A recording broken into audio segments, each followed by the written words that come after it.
My name is Ben. I work as an orderly at St. Morley's Memorial Hospital, tucked away in the shadow of an old forest. The pay isn't great, but it's steady work, and for a guy like me, no real ambitions, just trying to get by, it seemed like the perfect fit. At least, that's what I thought when I signed up.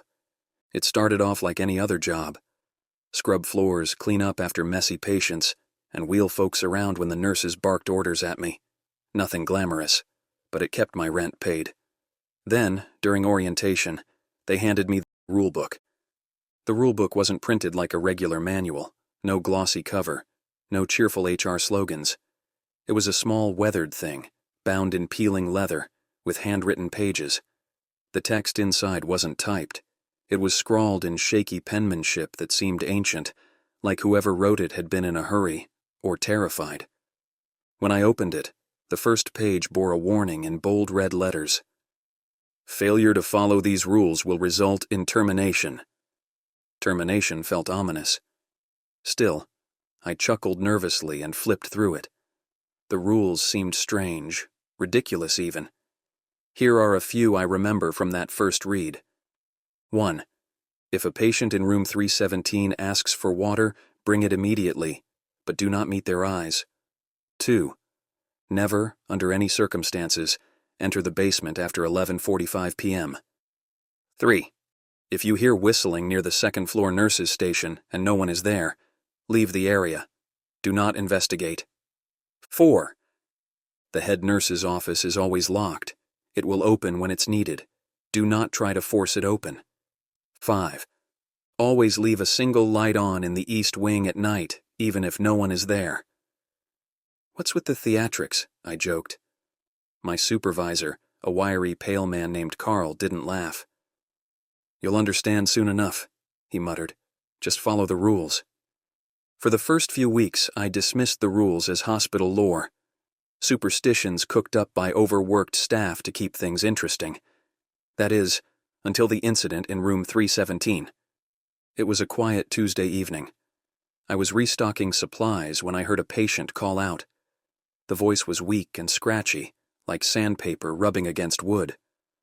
"Water," the patient croaked. I wheeled the cart toward room 317, balancing a plastic pitcher and a glass. The moment I crossed the threshold, the air changed. It was colder, freezing actually, and the fluorescent lights flickered faintly. The patient, an old woman with hollow cheeks and milky eyes, was sitting upright in her bed, staring at me. Her gaze bore into me, unblinking. "Water," she repeated. I took a step closer, pitcher in hand, and then I remembered the rule. Do not meet their eyes. I broke her gaze and poured the water quickly, my hands shaking. Her bony fingers reached out to grab the glass, but instead of drinking, she just held it. "Thank you," she said, her voice clearer now, almost melodic.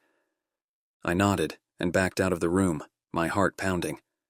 When I returned to the hallway, Carl was standing there, his face as pale as a sheet. "You looked her in the eyes, didn't you?" he whispered. Before I could respond, a piercing scream erupted from room 317. The scream haunted me all night, but when I asked Carl about it, he refused to explain. "Just follow the rules," he snapped. Night shifts were worse. That's when the hospital seemed to change. Shadows stretched longer, sounds carried farther, and the smell of antiseptic gave way to something metallic, like blood. One night, while mopping near the second-floor nurses' station, I heard whistling. A soft, eerie tune floated through the air, sending chills down my spine. "Hello?" I called out, my voice trembling. No response. I stepped closer, my mop in hand like some pathetic weapon. Then I remembered Rule 3. Leave the area. Do not investigate. I bolted down the hallway, the whistling growing louder behind me. The patients weren't normal either. There was Mr. Carter in room 412, who kept talking about the man in the vents. He said he could see him crawling around at night, his long fingers gripping the metal grates. Then there was Mrs. Elkins in room 208. She hadn't spoken in years, but one night she sat up in bed and whispered, "They're coming for you." "Who's they?" I asked, but she just smiled, a toothless, sinister grin, and lay back down. It was my last night at St. Morley's when I broke the biggest rule of all. I was cleaning near the east wing and forgot to leave the light on. At exactly midnight, the lights flickered and went out completely. Panic set in as I fumbled for my flashlight. When I clicked it on, I saw them. Shadows moving toward me, figures with no faces, just hollow voids where their features should have been. I ran. When I reached the lobby, the head nurse was waiting for me.